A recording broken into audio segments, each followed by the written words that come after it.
Mais uma vez, estamos aqui no programa Um Fato e Duas Visões. É um programa que é produzido pela Faculdade de Educação e pela Faculdade de Ciências Humanas e da Saúde. O nosso tema de hoje é o homem contemporâneo, o tornar-se homem. E o nosso convidado especialíssimo é o professor Plínio Maciel. Tudo bom, Plínio? Tudo bom? Prazer estar aqui com vocês. Obrigada. E, como sempre, nós estamos juntas. Nós temos a parceria com a professora Neide Noffes, da Faculdade de Educação. Plínio, o que nós podemos falar sobre o homem hoje? Nós podemos falar que, digamos, está cada vez mais complexo discutir gênero, discutir homens, discutir mulheres, né? Eu acho que eu gostaria de falar um pouco da trajetória. Por que eu cheguei nesse tema, né? Perfeito. Eu acho que, na verdade, desde a graduação, eu fiz um trabalho de conclusão de curso que era sobre a separação de jovens casais, né? Naquele momento eu não tinha nenhum contato com a discussão de gênero, que eu acho que ainda era muito, na graduação especialmente, ainda não tinha chegado. Acho que é legal a gente contar um pouquinho para o público o que é gênero. Então, gênero, na verdade, foi um conceito que acabou sendo cunhado, né, dentro das teorias ditas feministas, para discutir a questão da desigualdade entre os sexos, né? Ou, se a gente quiser, para discutir o privilégio masculino, né, na sociedade de modo geral. Né? Um privilégio que nem sempre é explícito. Né? Ele tá, geralmente, os próprios homens não se dão conta, né, de que privilégios a prerrogativa da masculinidade garante para eles na sociedade. Então, na verdade, assim, a discussão do gênero começa com uma discussão, a partir de uma discussão anterior, que fala homens e mulheres são diferentes, né? Tem toda uma série de estudos falando da diferença de homens e mulheres. Hoje parece bobagem isso, porque na verdade homens e mulheres são diferentes, homens são diferentes entre si, mulheres são diferentes entre si, né? A diferença é uma característica do humano. Exatamente, a característica do humano. Só que, na verdade, gênero começa a pegar essa discussão dizendo assim, sim, somos diferentes, mulheres e homens são diferentes, né? Acontece que muitas vezes essas diferenças estão servindo de justificativa para que um dos sexos tenha privilégios do ponto de vista social em detrimento do outro. Né? Você acha que e quais ainda as consequências isso? são disso?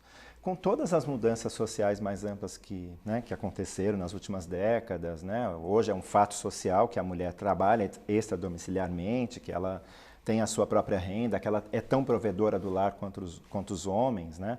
Acho que a gente pode pensar especialmente nas camadas médias da população, mas mesmo entre as camadas, digamos, populares, né, muitas mulheres são chefes de família, você tem as famílias monoparentais femininas que estão aí, né, para mostrar isso. Então, com todas essas transformações, digamos, no âmbito da feminilidade, das conquistas, né, que as mulheres tiveram do ponto de vista social, acabou acontecendo que muitos homens, né, e a sociedade, de modo geral, começou a se perguntar, bom, as mulheres foram capazes de mostrar que né, as suas habilidades, as suas capacidades para trabalhar, para se autossustentar, para sustentar a família, saindo daquela visão, digamos, tradicional, né, de que mulher é uma dona de casa, que ela só, digamos, que a prerrogativa da feminilidade é ser uma esposa, é ser uma mãe, né? Isso, obviamente, que hoje não faz nenhum sentido, a gente sabe que isso é muito pouco e, na verdade, não descreve o que é, de fato, né, ser mulher, né? Agora, isso, sem dúvida, fez com que os homens começassem a se questionar, afinal de contas, quais são as prerrogativas da masculinidade, né? Porque o homem tradicional era aquele que era o provedor do lar. Ser um homem de respeito é ser um homem que vai, né, cuidar da sua família, prover a sua família, cuidar no sentido de prover, né? E ponto, né? Como se isso fosse suficiente para explicar o que é do âmbito dos homens ou da masculinidade, né? Quando as mulheres começam a mostrar que, para além de mães e donas de casa, né, elas têm muitas outras habilidades e capacidades, os homens inevitavelmente começaram a perceber que mudanças aí do âmbito da masculinidade também eram necessárias. Só fazer uma curiosidade, né, Plínio? A educação, ela é ampla, vamos dizer assim, e tem uma camada dela que está criando uma escola, já criou uma escola nos Estados Unidos e agora trouxe para o Brasil, a Escola das Princesas. Sim, eu ouvi falar. Escola das Princesas. E essa Escola das Princesas tem esse retorno, um retorno a um papel feminino de prendas domésticas, de coisas assim, cuida da casa, fora a fantasia nessas meninas, que elas são princesas, foram cunhadas para serem princesas de grandes homens, né? É só por curiosidade que enquanto você está falando do tornar-se homem, na sociedade, simultaneamente, está fazendo uma tentativa de retorno a uma situação já superada pelas mulheres e que provavelmente vai trazer uma confusão de novo na cabeça dessas meninas. É só uma curiosidade, né? Não é nem a sua opinião, porque na verdade eu acho que hoje o que nós estamos discutindo aqui é interessante, que é o tornar-se o homem. Quer dizer, a mudança que a figura masculina tem que ser feita por conta dessa mudança da mulher. A mulher muda, o homem muda, e aí, de novo, tem uma nova relação que se forma, que é complexo, né? Sim. Que é super complexo, Porque né? é exatamente o que eu discuto no meu livro, e que é resultado aí da pesquisa que eu desenvolvi no meu doutorado, é exatamente que masculinidades e feminilidades são constituídas ao longo do ciclo vital das pessoas e nas relações que cada homem, cada mulher estabelece com outros homens e com outras mulheres, né? Então, eu penso que essa, por exemplo, esse fato que você trouxe, né, da escola de princesas e tal, ele de fato acaba sendo uma reação a essas mudanças que estão aí, que são inevitáveis, né? E que tiram as mulheres, de modo geral, daquele lugar tradicionalmente, né, alocado para elas, né? Vocês podem ser dessa forma, né? Quando as mulheres mostram que elas podem ser muitas outras coisas, mexe com crenças tradicionais do que é ser homem, do que é ser mulher, né? E inevitavelmente faz com que todos tenham também que pensar nas suas próprias mudanças, né? O que isso implica para cada um. Eu te interrompi e você estava falando um pouco da sua caminhada, né? Você começa discutindo casais e tal, e você vai chegar no doutorado falando de homens, e é quando você publica este livro que é um resultado do seu doutorado e da sua pesquisa, né? Um livro interessante, importante para a discussão de gênero, para a discussão da masculinidade. Mas aí eu fiquei curiosa, porque a nossa conversa, ela foi criando uma coisa interessante. É possível falar de homem sem falar de mulher? E é possível falar de mulher sem falar de homem? Não, né? Dentro da minha concepção de gênero, não, né? Porque homens e mulheres, eles se constituem nas relações, né?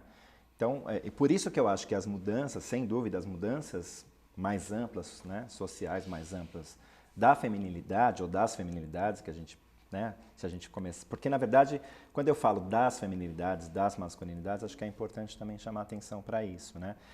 Houve um momento na história da discussão de gênero, né, que começou a se observar que o gênero era apenas uma das variáveis importantes para entender essas grandes transformações, né? Mas que ela está relacionada com outras variáveis, como classe social, como raça, etnia, né? Então, é claro, quando você fala o privilégio masculino, é claro que se você pensar num homem pobre, negro, desempregado, você fala, mas como esse homem é privilegiado? Privilegiado em relação a quê? Então, a gente tem que começar a observar que essa cadeia de privilégios ela é muito mais complexa, né? E que, obviamente, se você pensar que essas variáveis elas estão relacionadas, né? Você inevitavelmente vai pensar que uma mulher de classe média, branca, com alto nível socioeconômico e cultural, ela tem privilégios em relação a esse homem negro, pobre, né? Então, isso vai mostrando que discutir essas questões é algo muito mais complexo do que, né, se supunha inicialmente, que basicamente se falava privilégio masculino em detrimento... Eu tenho percebido... Isso, obviamente, sem negar que, de modo geral, as mulheres ainda... Você falando em feminilidade, você me provoca. Feminilidade e masculinidade. Eu tenho visto a mudança dessa questão do chamado masculinidade. Né? Hoje, a masculinidade, no passado, tinha uma conotação mais machista. Sim. Ser homem. Hoje, o ser homem é ser parceiro da mulher. Inclusive, hoje nós temos vários cursos de culinária para homens. Eu vejo os homens muito mais próximos até da educação dos seus filhos, dar banho e troca, da comida. Isso é uma fenômeno dessa contemporaneidade. Isso realmente está ocorrendo, são exceções que a gente presencia ainda.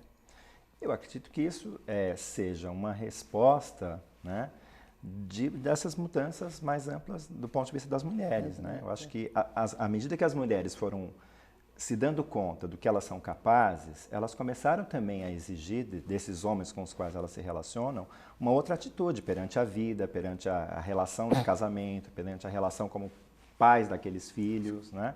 Então, sem dúvida, e ao mesmo tempo, os homens também começam a perceber que por que não? Por que eu também não posso exercer a minha masculinidade, a minha paternidade de um outro jeito, né? Não, porque a gente, do ponto de vista da discussão dos estudos de masculinidade, se cunhou um termo que é chamado de masculinidade hegemônica, que é um ideal, né? O homem, digamos, que estaria mais próximo desse ideal é esse homem bem-sucedido, rico, que tem um alto nível sociocultural e econômico, branco, de classe média, média alta, enfim, né? Esse é um ideal que pauta as relações sociais, né? E na educação dos meninos, né, esse ideal ele está sempre ali, ele está sempre presente, mesmo que não seja de uma forma consciente, né? Então, quando o menino age de uma forma que digamos que não é esperada para um homem, imediatamente ele costuma sofrer algum tipo de sanção ou de observação. Não faça isso, isso é coisa de menina, não se age, não cruza as pernas, não faz assim, né? Então, existe uma série do diálogo na educação, uma série de comandos, né, de insígnias, vamos dizer assim, né, que são passadas e que esses meninos vão assimilando, né, que vão mostrando para ele o que se espera de um verdadeiro homem, né? Então, o homem não chora. Agora, isso está, à medida que houve uma transformação de um lado, é inevitável que a transformação do ponto de vista dos homens, né, de modo geral, também se faça, a despeito de que a gente ainda tem Eu vou fazer uma pergunta que eu talvez acho que você também não saiba a resposta, mas eu queria saber a sua opinião. Existe um movimento grande, né, a partir da questão do gênero, primeiro de que a ideia de gênero, ela parte da ideia do feminismo, ela traz a questão do gênero para o homem e ela traz a discussão do gênero de uma forma mais ampla para o ser humano de um modo geral. E hoje eu tenho visto declarações em Facebook, de escolas e uma série de teóricos falando primeiro de que nós não temos apenas dois gêneros. E algumas ideias, assim, meio, para mim, difíceis de lidar, que é a ideia de você educar a criança sem uma direção de gênero. Você acha isso viável? Você acha isso possível? Eu acho bastante difícil, né? É uma proposta bastante difícil de executar, porque a gente vive numa sociedade generificada, né? Ideias sobre o que é ser homem e o que é ser mulher, elas estão aí, elas pautam as relações mais amplas, né? Então, você achar que você, digamos, educar a sua criança, seja, né, ela designada como menino, como menina, porque também tem toda essa terminologia hoje, né? Digamos, sem favorecer, digamos, o desenvolvimento de uma masculinidade mais típica ou de uma feminilidade mais típica, por mais que você tente, primeiro, essa educação não se faz só dentro de casa, né? Nessa concha que é a família, digamos assim. À medida que a criança vai se socializando, vai para a escola, ela vai começando a ter relações com outras crianças, com os pais de outras crianças, com professores. Então, assim, inevitavelmente essas novas experiências, né, ela vai assimilar de alguma forma isso e aquilo vai servir para o modo como ela vai se forjar como ser humano, né? E nessas outras instituições, as pautas de gênero ainda estão aí. A gente, por mais que tenha todos esses avanços que a gente veio discutindo aqui, a gente ainda tem discursos muito, né, de uma forma muito assim, ser homem é isso, ser mulher é aquilo, muito, né, muito rigidificados em relação ao que é ser homem e que é mulher, que pautam as relações sociais mais amplas. Então, eu diria assim, isso não significa, né, que os pais, enfim, não possam e não devam educar seus filhos no sentido de aprender a respeitar essas diferenças, a respeitar as mulheres da forma como, né, como elas são digamos, educar para o respeito pelo outro, né? Educar para aprender a administrar conflitos sem ser pela violência. Tudo isso eu acho que é absolutamente possível, né? Mas eu acho que, assim, essa proposta, ela é, digamos, para mim é inviável de se efetivar concretamente, porque é isso, as pautas de gênero estão aí. O que a gente tem é que ter clareza de que elas estão aí e poder observar de que forma a gente pode contribuir na educação das nossas crianças, dos nossos jovens, para que eles aprendam a conviver com essas diferenças de forma respeitosa, né? Acho que é isso. Também tem uma pergunta para você, também que o pessoal da educação fala muito, que às vezes a mulher está escondida na professora, né? E que a atitude da professora traduz um pouco os valores da mulher. Porque como o maior contingente é feminino, principalmente na educação dos pequenos, aí da educação infantil e da educação fundamental nos iniciais, como você vê isso? A mulher escondida na professora. É tema até de um livro, de uma psicopedagoga, Alicia Fernandes.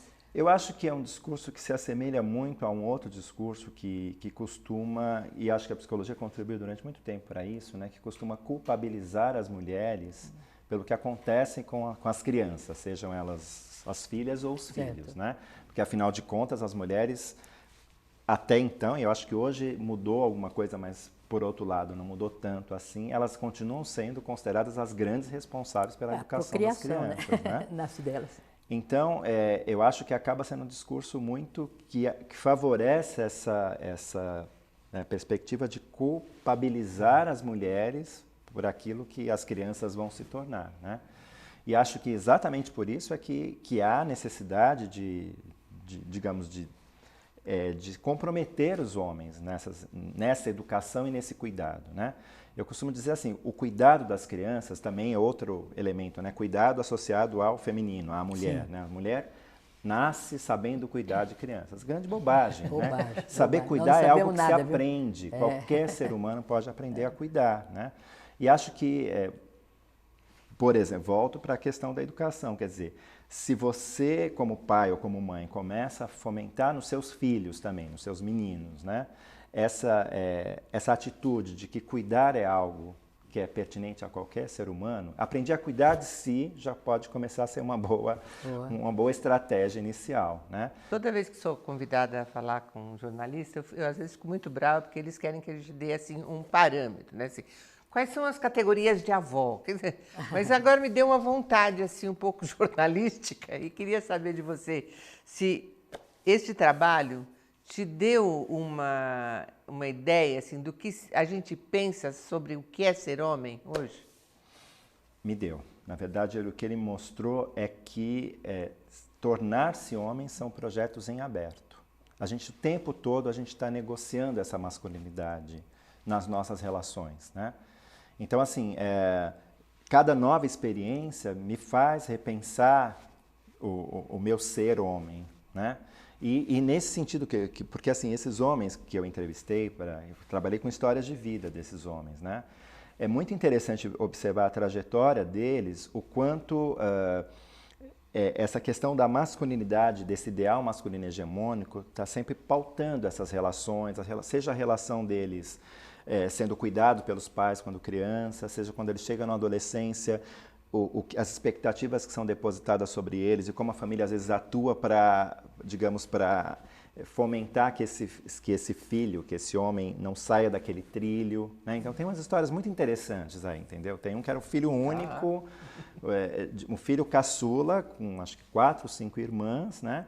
E que ele teve um problema endocrinológico lá, de ordem, né, endócrina e tal, de hormônios. Então, assim, quando ele chegou por volta dos 16, 17 anos, o corpo dele ainda era um corpo basicamente de menino, né? E os amigos deles eram todos, né, digamos, já tinham desenvolvido aqueles caracteres que são próprios de um adolescente, enfim, né, de um rapaz. E aí o pai entra nessa história, claramente, assim, tem uma preocupação aí, né? O pai dá a chave do carro, ele é menor de idade ainda, dá dinheiro para ele para Augusta, na época, que era para ele, digamos, ir pegar as mulheres com os amigos. E ser homem. Então aí você vai vendo, às vezes, como a família também vai entrando né, contribuindo de alguma forma aí para, digamos, fazer com que esse menino não saia desse trilho, né? E aí, mas tem histórias mais diversas, assim. Então tem homens que também têm experimentações das mais diversas, experimentações nas relações afetivas, né? Tem experimentações de ordem que a gente chamaria de homossexual, mas que não necessariamente leva a uma vida adulta né, considerada, onde o homem se considera homossexual efetivamente, foram experiências que aconteceram. Então, assim, você vai vendo que a inserção no mundo do trabalho também acaba fomentando uma série de transformações. Então, são projetos que estão sempre em aberto, né? Porque a sociedade também está se transformando, né, de modo muito rápido, né? Os costumes... parece ter uma associação, né? Ser homem, ser homossexual. Ser homem, ser heterossexual. Ser homossexual é ser homem? Sim, é ser homem, né? É uma expressão da masculinidade, é uma das expressões da masculinidade, né? Porque, assim, na verdade, quando eu fiz a minha tese... Eu não sei a resposta, né? Só queria que você pudesse falar. Quando eu fiz a minha tese, a discussão de gênero ainda não estava, digamos, atrelada, né? Ou pelo menos não tinha chegado essa discussão aqui pra gente, né? Como está hoje a questão da sexualidade, né? Então, você já tinha até comentado sobre a questão dos transgêneros, das pessoas trans, né?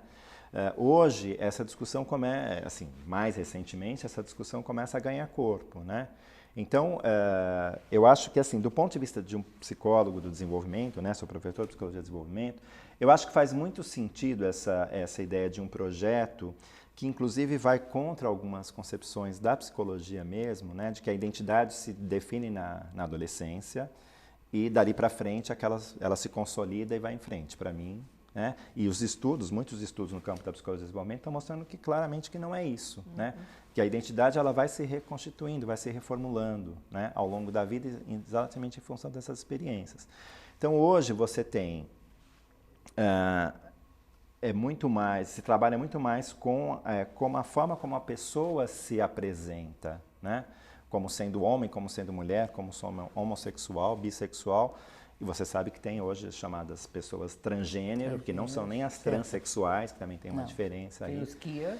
Que diz, não sou nem homem nem mulher. Então, você percebe que a discussão também está pautada hoje numa crítica a uma visão que eles chamam de binarismo de gênero. Então, existem homens e mulheres que são absolutamente distintos e opostos e que se complementam de alguma forma.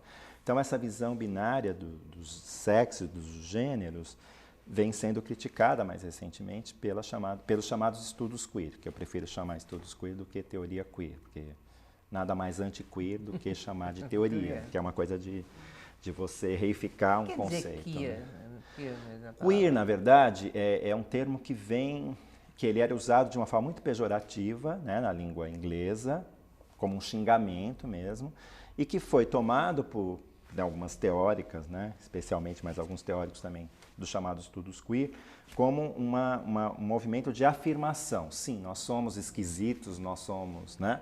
E isso começou muito na época da epidemia da AIDS, né? Especialmente em Nova York, quando tinha todo aquele preconceito em relação aos gays que estavam desenvolvendo a doença. E aí eles foram para a rua e mostraram as suas feridas, né? Sim, nós somos gays, nós estamos sofrendo, estamos morrendo e os governos local e federal não estão dando a mínima para a nossa saúde. Então aí começa muito mais como um movimento político que acaba depois se organizando como um estudo. Acho né? bastante interessante, até porque é o seguinte, a gente vê lá na escola, quer dizer, desde que o indivíduo nasce, na nossa cultura, é só você entrar na maternidade e você já vê azul e cor-de-rosa. Sim.